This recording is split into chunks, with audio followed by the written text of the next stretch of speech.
नमस्कार, मैं दौलत शर्मा और आप देखना शुरू कर चुके हैं SPN 9 न्यूज और स्वागत है आपका हमारे खास कार्यक्रम सिंहासन 2024 का में, जहां पर 2024 के चुनावों की कई सारी बातें होंगी। 2024 से पहले जो 2023 में विवाद हुए उन सब की बात हमने करी, लेकिन अब 2024 के लिए नए विवाद खड़े हो रहे हैं, जिसकी उपज कहीं ना कहीं भाजपा की तरफ से 2023 के लोकसभा चुनावों के बाद ही हो गई है। 5 राज्यों में चुनाव होते हैं। यहाँ पर बात करें मिजोरम, तेलंगाना, मध्य प्रदेश, छत्तीसगढ़ और राजस्थान, जिनमें से 3 हिंदी भाषी राज्यों में बीजेपी भारी बहुमत के साथ अपनी सरकार बना लेती है और विवाद वहीं से शुरू होता है, क्योंकि तीनों ही राज्यों में सीनियर नेता बैठे होते हैं और कंफर्म होता है कि यही नेता सीएम बनेंगे, क्योंकि बीजेपी के पास कोई ऑप्शन नहीं। लेकिन इस बार बीजेपी की जो नीति थी वो कहीं ना कहीं लोगों की सोच से काफी ज्यादा आगे निकली। 3 नए चेहरे यहाँ पर खड़े होते हैं। छत्तीसगढ़ में विष्णुदेव साय, मध्य प्रदेश में मोहन यादव और बात करें राजस्थान की तो यहाँ पर भजन लाल शर्मा का नाम सामने आता है। और तभी से ये कयास लगते हैं कि अब शिवराज और यहाँ पर वसुंधरा राजे का क्या युग खत्म हो चुका है। लेकिन बात यहाँ आगे बढ़ाएं उससे पहले आपको बता दें कि शिवराज का युग अभी खत्म होता हुआ नजर नहीं आ रहा है।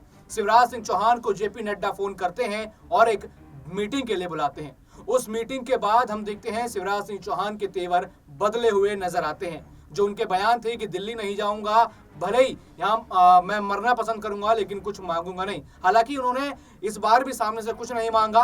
केंद्र ने उनको बुलाया और यहाँ पर दक्षिण राज्यों की जिम्मेदारी दी, ताकि 2024 में जाके लोकसभा चुनाव में जहां बीजेपी का पांव थोड़ा कमजोर है वहां पर उसे मजबूत बना सके, क्योंकि मध्य प्रदेश में वो मामा के नाम से जाने जाते हैं और जनता से बड़े अच्छे तरीके से जुड़ना वो जानते हैं, इसलिए बड़ी जिम्मेदारी उनको मिली। लेकिन वसुंधरा राजे, आखिर अब उनका क्या होगा? और सिंधिया, जिनको कांग्रेस से तोड़कर बीजेपी में लाया गया था और यहाँ पर उनका फायदा उठाकर सरकार तो बना ली गई, फिर दोबारा 23 में भी यहाँ पर सरकार बनी, लेकिन उनके हाथ क्या आया?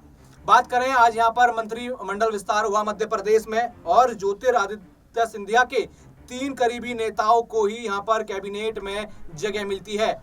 लेकिन बात करें शिवराज सिंह चौहान की तो 6 उनके मंत्रियों को शामिल किया जाता है, यानी जो उनके पुराने साथी विधायक थे 6, उन 6 के 6 लोगों को यहाँ पर मंत्रिमंडल में शामिल कर लिया जाता है। यानी यहाँ पर बात करें सिंधिया की तो यहाँ पर सिंधिया के लिए 3 के अलावा कोई और मौका नजर नहीं आता। जहां सिंधिया पहले सीएम कुर्सी के लिए लगातार डिमांड कर रहे थे, यहाँ पर अपना वर्चस्व दिखाना चाहते थे, लेकिन 2023 में उनका वर्चस्व जम नहीं पाया और अब ना ही वो अपने विधायकों को यहाँ पर मंत्रिमंडल में सेट कर पाए। अब यहाँ लगातार सवाल यही खड़े हो गए हैं, ना सीएम कुर्सी मिली, ना ही यहाँ पे उनके विधायकों को मंत्रिमंडल पद मिला, तो आखिर अब यहाँ क्या सिंधिया का फ्यूचर होगा? और बात करें राजस्थान की तो जहां पर अभी मंत्रिमंडल विस्तार नहीं हुआ है, लेकिन बात यहाँ पर सीपी जोशी ने कही है कि एक छोटा मंत्रिमंडल पहले बनेगा, जिसमें कहीं ना कहीं सबसे ज्यादा मुख्यतः जो सीएम है भजन लाल और 2 मुख्यमंत्री के लोगों को ही जगह मिलेगी, यानी सिंधिया और बात करें वसुंधरा राजे, दोनों को क्या बड़ा धोखा यहाँ पर बीजेपी ने दिया है? ये बड़ा सवाल यहाँ पर खड़ा हुआ है और इस सवाल का जवाब हम यहाँ पर अक्षय से लेंगे। अक्षय, बहुत बहुत स्वागत है आपका। सबसे पहला सवाल यही है कि क्या वसुंधरा राजे और सिंधिया के साथ बड़ा धोखा बीजेपी ने किया है? क्या अब 2024 का जो खेल है बीजेपी के लिए इतना आसान नहीं होने वाला, क्योंकि 2 बड़े लीडर पहले अपने लिए लड़े, फिर अपने साथियों के लिए लड़े और दोनों ही वो लड़ाई हारते हुए नजर आए हैं? क्या बिल्कुल, यहाँ पर देखिए दौलत, संभावना तो यही लग रही है और चीजें जो निकल कर सामने आई है वो भी इस बात की ओर इशारा करते हैं, क्योंकि देखिए जिस तरह से 230 विधानसभा सीटों वाले मध्य प्रदेश में 31 लोगों को मंत्रालय आवंटित किए जा सकते थे, जिसमें से उप मुख्यमंत्री, 2 उप मुख्यमंत्री और मुख्यमंत्री के बाद यहाँ पर 28 और लोगों को यहाँ मंत्रालय आवंटित किए जा सकते थे, जिसमें से 18, 4 और 6 की कड़ी में मंत्रालय बांट दिए गए हैं, जिसमें से 18 लोगों को यहाँ राज्य मंत्री का दर्जा मिला है। इसके अलावा माफ कीजिएगा 18 लोगों को यहाँ कैबिनेट मंत्री का दर्जा मिला है। इसके अलावा यहाँ पर 6 स्वतंत्र प्रभार राज्य हैं, तो 4 यहाँ पर 4 राज्य मंत्री बने हैं। अब जब यहाँ पर देखिए इस तरह ये पूरा जो संख्या बल है, अगर हम इसको समझेंगे तो उसमें शिवराज सिंह चौहान की 6 करीबी विधायकों को मंत्री मंत्री क्या मंत्रिमंडल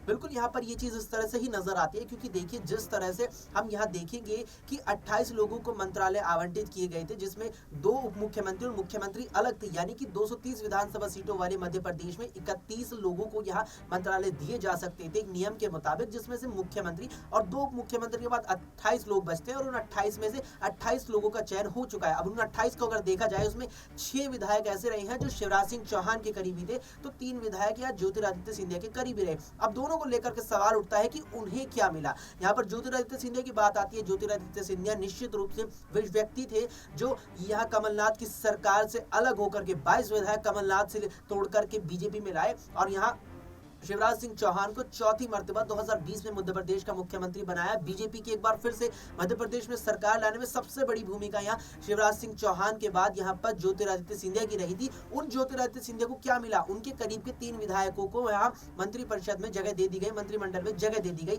लेकिन सिंधिया को क्या मिला? निश्चित रूप से सिंधिया को कुछ नहीं मिला। और यहाँ पर ये मुझे लगता है बहुत ही बड़ी यहाँ पर एक चोट ज्योतिरादित्य सिंधिया को लगी है और वो स्थिति यहाँ पर शिवराज सिंह चौहान की नजर आती है। आप देखेंगे तो पाएंगे कि मध्य प्रदेश बड़ा राज्य है, 230 विधानसभा सीटें आती हैं और 29 लोकसभा सीटें आती है। ऐसे राज्य में शिवराज सिंह चौहान के चेहरे पर बीजेपी ने 2008 और 2013 में विधानसभा चुनाव जीता है। हालांकि 18 में हार मिली थी, लेकिन जीता भी था 8 और 13 में। और जिस 2023 की विधानसभा चुनावों में पार्टी ने जो 163 सीटें जीती है, दौलत मैं यहाँ आपसे ही जानना चाहूंगा, क्या 163 सीटें केवल पीएम मोदी के चेहरे पर जीती गई? बिल्कुल नहीं। यहाँ पीएम मोदी का चेहरा तो काम किया ही था बीजेपी के लिए, लेकिन शिवराज सिंह चौहान की योजनाओं ने भी यहाँ पर बखूबी काम किया और उन शिवराज सिंह चौहान को भी यहाँ पार्टी ने कुछ नहीं दिया। तो निश्चित रूप से इस बात में कोई दो राय नहीं है कि शिवराज और यहाँ ज्योतिरादित्य सिंधिया के करीबी विधायकों को मंत्री परिषद में यहाँ जगह देकर के, मंत्रिमंडल में जगह देकर के कहीं ना कहीं उन्हें ये समझाने की कोशिश की गई है, थोड़ा सा संकेत कि हाँ पार्टी आपके साथ है, लेकिन उन दोनों नेताओं को यहाँ पर बिल्कुल भी कुछ मिलता नजर नहीं आया। मंत्रिमंडल में जगह ना मिलना, यहाँ सीएम कुर्सी ना मिलना, क्या सिंधिया ये सब देखते हुए क्या दोबारा विचार कांग्रेस में जाने के लिए कर सकते हैं? क्या उनको फिर दोबारा कांग्रेस पुकार सकती है? क्योंकि जिस एजेंडे के साथ वो बीजेपी में गए थे वो पूरा नहीं हुआ। केंद्र में एक जिम्मेदारी मिली, राज्यसभा सांसद के तौर पर आगे गए, लेकिन अभी क्लियर कन्वर्सेशन नहीं है कि 2024 में भी उनको फिर से कॉल आएगी कि नहीं आएगी। तो क्या लगता है कि कांग्रेस की राहें उनको पुकार रही हैं और 2024 से पहले क्या फिर सिंधिया बाजी पलटते हुए नजर आएंगे? देखिए मुझे लगता है कि ये चीज अगर होती है, अगर ये स्थिति बनती है कि ज्योतिरादित्य सिंधिया बीजेपी छोड़कर वापस कांग्रेस में जाएंगे, तो ये 2024 के बाद मुझे लगता है हो सकती है। क्योंकि देखिए यहाँ इस बात में कोई दोहराए नहीं है कि 2024 के लोकसभा चुनावों में बीजेपी की जीत की संभावना सबसे ज्यादा है। अगर इंडी गठबंधन की मौजूदा हालत देखे तो देखिए 2024 का आगाज अब होने वाला है, जनवरी यहाँ शुरू होने वाला है और अब तक इंडी गठबंधन में सीटों का वितरण नहीं हुआ है, पीएम के लिए चेहरा तय नहीं हुआ है। तो ऐसी स्थिति में वो बीजेपी को कैसे हराएंगे, बड़ा सवाल है। और इस सवाल का जवाब ये निकलता है कि बीजेपी को हराना इंडी गठबंधन के लिए मुश्किल है। ऐसे में बीजेपी की संभावना यहाँ दोबारा से सरकार बनाने की लोकसभा में ज्यादा है और इस संभावना के चलते यहाँ मुझे लगता है कि ज्योतिरादित्य सिंधिया यहाँ इंतजार करेंगे कि 2024 के लोकसभा चुनावों में क्या बीजेपी उन्हें किसी लोकसभा सीट से अपने उम्मीदवार बनाती है, और अगर बनाती है और अगर उनकी सरकार भी बन जाती है, इधर ज्योतिरादित्य सिंधिया भी अपनी सीट से जीत जाते हैं, तो क्या उन्हें केंद्रीय मंत्रिमंडल में बड़ी जगह मिलेगी? क्योंकि इस समय वे नागरिक उड्डयन मंत्री की यहाँ भूमिका निभा रही है। ऐसे में